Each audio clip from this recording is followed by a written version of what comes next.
Bien entendu, les trucs et astuces ne parlent pas seulement de contrôler la quantité de stimulants que vous allez consommer, mais aussi contrôler la glycémie est un truc intéressant. Donc, on va éviter les grandes variations de glycémie. Bien sûr, les deux plus grandes causes sont l'alimentation et le sommeil. Donc, l'alimentation, on ne veut pas consommer des grosses quantités de glucides, surtout si on dort mal, même si on dort bien. Idéalement, il faut essayer de contrôler pour que la réponse glucidique et la réponse de l'insuline matchent aussi. Donc, être capable de ramener sa réponse ou sa quantité de sucre sanguin toujours au niveau adéquat. Ça va aider beaucoup à contrôler l'inflammation et ça va vous aider mieux à gérer votre appétit aussi. Le stress, donc, le stress psychologique, c'est certain que c'est des techniques pour le contrôler. Au niveau de la perception, il y a beaucoup de choses nécessaires, donc des exercices de respiration, ne pas se mettre dans des situations qui vont stimuler votre stress de manière volontaire.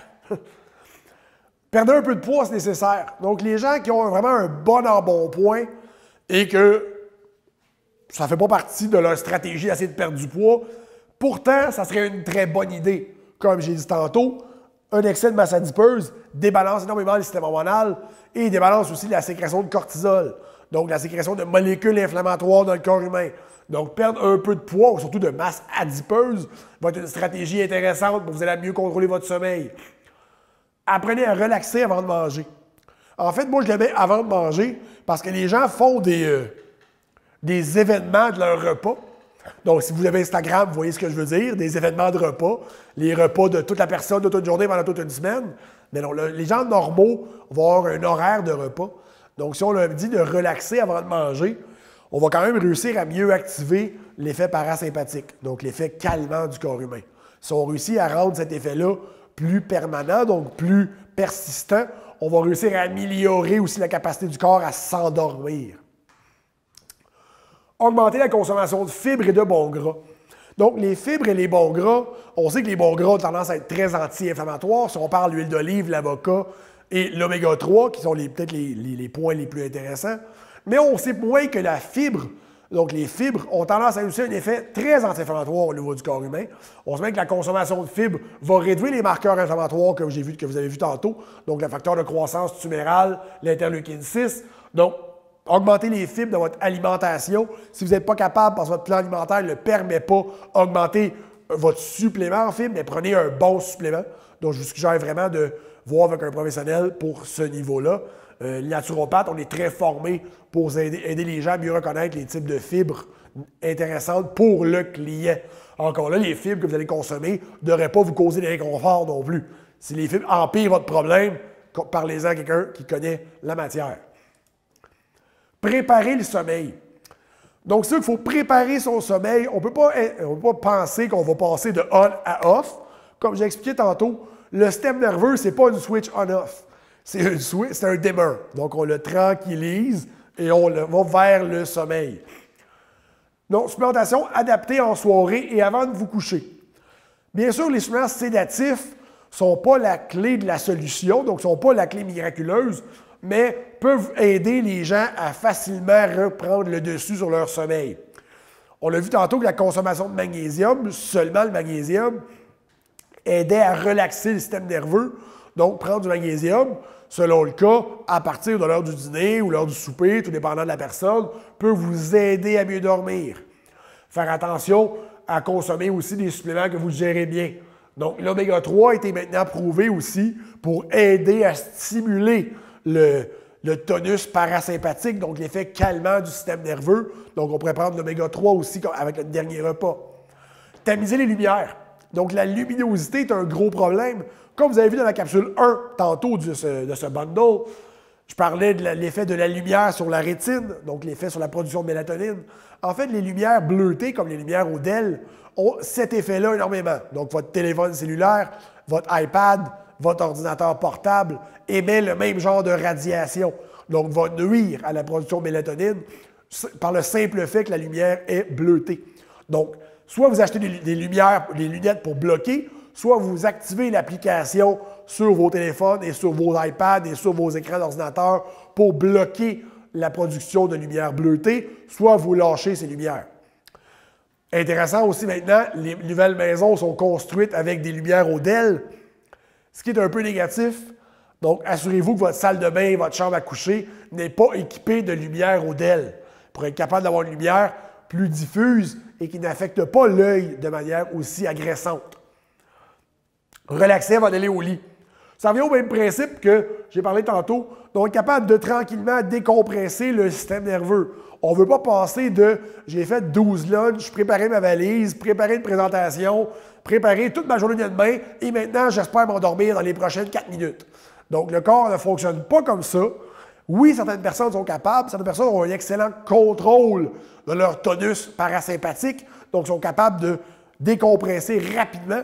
L'être humain moderne, évolué comme il est là, mal évolué, ne réussira pas à faire ça. Donc, prenez le temps de faire quelque chose qui vous rend heureux, même si on voit certains gens vont faire des journaux avant d'aller se coucher, des gratitudes, donc c'est pas partie de mes pratiques à moi, mais ça marche.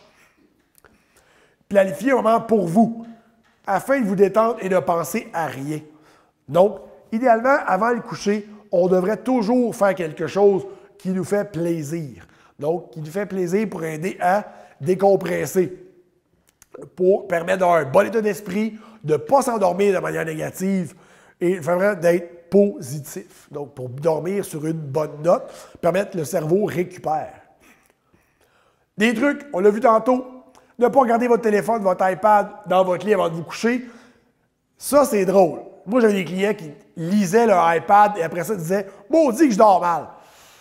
Oui, même si tu as mis le filtre bleuté, il y a quand même la lumière bleue qui se passe. Donc, idéalement, tu ne lis pas les nouvelles de la journée, il n'y aura pas grand positif là-dedans pour t'aider à dormir. À moins que tu lis juste la bonne nouvelle TVA, là, mais souvent, elle n'est pas sur l'iPad. Donc, pratiquez des techniques de respiration ou de relaxation. Donc, techniques de respiration comme la cohérence cardiaque devient excellente pour décompresser le système nerveux. On le sait pourquoi? Parce que ça va activer le nerf vague qui a un effet direct sur le tonus parasympathique. Consommer le dosage adéquat de mélatonine et au bon moment. Donc, adéquat. Est-ce qu'il y a un dosage maximum? Je n'ai pas trouvé de dosage maximum. Est-ce qu'il y a un dosage minimum? Il n'y a pas de dosage minimum non plus. La meilleure forme, la plus adéquate, rentabilité et effet, ce serait un magnésium glycinate pour l'effet somnolent, parce que la glycine a aussi un petit effet somnolent. Donc, on pourrait consommer de 500 mg à 2000 mg de magnésium glycinate. Faites-vous conseiller des suppléments adaptés aux besoins. Donc, c'est sûr que le sommeil, il n'y a pas de one size fits all. Il n'y a personne qui pourrait vous dire « prends ça, tu vas dormir, prends ça, tu vas dormir ». Oui, il pourrait avoir raison dans 50% des cas. Idéalement, si vous ne trouvez pas ou vous voulez vraiment avoir une bonne stratégie, je vous suggère vraiment d'aller voir un naturopathe. Donc, les naturopathes, nous, on est formés pour ça. Il y a beaucoup de bons naturopathes dans votre entourage. Donc, soyez pas gênés de demander les conseils. Ça va faire souvent plaisir à un naturopathe de vous conseiller pour ça. Au niveau des suppléments que moi, je donne souvent pour le sommeil de base, Zelemix de XPN, donc est un produit qui a été fait par l'Institut AAT. Donc, j'ai un petit parti pris, mais quand même, c'est un produit qui va aider beaucoup à décompresser le système nerveux, aider à promouvoir le tonus parasympathique et aussi aider à la production de neurotransmetteurs dus au contenu de zinc, magnésium, théanine et vitamine B6. Magnésium, donc le MAG4, le MAG4+, le MAG-glycinate, le MAG-citrate, vont être des magnésiums intéressants pour dormir. C'est sûr que pour les enfants, le MAG4 est peut-être un peu plus intéressant parce que le dosage est plus faible. Donc, on peut donner des plus petites doses.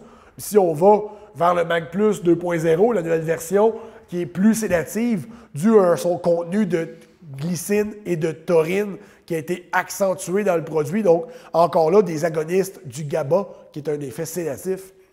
Et on a l'impression de les mélanges de plantes adaptogènes et sédatives. Donc, la différence, je l'ai expliqué dans une de mes capsules, je vais le répéter ici. Une plante adaptogène permet au corps de s'adapter à une situation. Certaines plantes adaptogènes vont avoir un effet qu'on appelle sédatif, mais ce n'est pas des sédatifs en soi. Donc, c'est des produits qui vont tellement bien décompresser le stress qui vont permettre de mieux dormir. Les sédatifs, pour leur part, peuvent être utilisés pour mieux gérer le stress, mais leur effet est principalement d'endormir le système nerveux et non pas de mieux se gérer. Donc, des exemples de plantes sédatives, la passiflore est un sédatif, mais on pourrait s'en servir dans le jour pour être calme. Tandis que plante adaptogène, on a l'ashwagandha somnifera, Donc, vous voyez là le nom, l'ashwagandha somnifera. Donc, somnifère. Donc, à bonne dose, c'est une plante qui peut endormir. Mais est-ce que c'est une plante qui est somnifère pour autant? Pas tout le temps. Donc, c'est intéressant de savoir, pour chaque personne, les molécules vont être différentes. Pour chaque personne, le mélange est différent. Oui, il y a des formules qui fonctionnent un peu chez tout le monde, mais c'est intéressant de vous faire bien conseiller pour le type de supplément que vous devez consommer. Les plantes, si vous avez à vous souvenir de quelque chose, ressemblent beaucoup aux médicaments, donc ne devraient pas être utilisés de manière inadéquate chez tout le monde. Et ne jamais donner aucune plante aux gens qui consomment déjà des antidépresseurs et des somnifères ou antipsychotiques ou autres molécules qui agissent sur le cerveau. Donc, faire attention. Mais si vous faites affaire avec un bon naturopathe, normalement, vous ne devrez pas avoir ce problème-là. Il va être capable de vous conseiller les plantes qui vont être adéquates pour vous et les autres suppléments qui sont adéquats pour vous. Donc, une phrase que vous pouvez retenir pour finir la présentation. On ne peut pas forcer le sommeil et espérer avoir une bonne réponse à long terme. Il faut comprendre comment gérer son mode de vie pour avoir un bon sommeil. Donc, on revient à l'analogie de l'interrupteur. Je vous remercie. Bonne journée.